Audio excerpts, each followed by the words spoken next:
ఏమ్మా కాదా?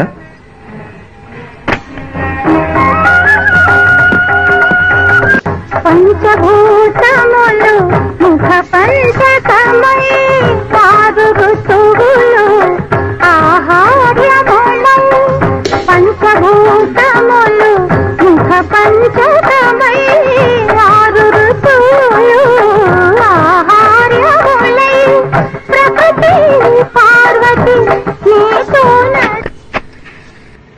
ఇది శాస్త్రీయ నృత్యమా కదా? ఏ సాంప్రదాయం?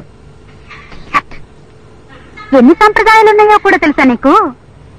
దీన్ని భరతనాట్యం అంటారు. ఎన్ని సంప్రదాయాలున్నాయో కూడా తెలుసా నీకు? దీన్ని భరతనాట్యం అంటారు.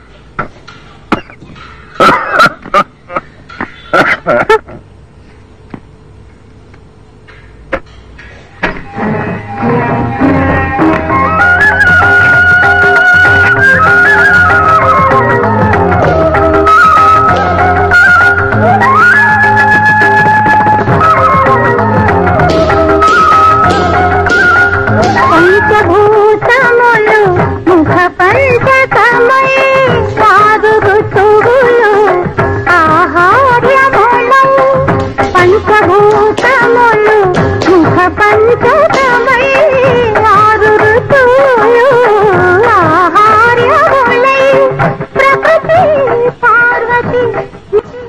భరతనాట్యం అంటే ఇది.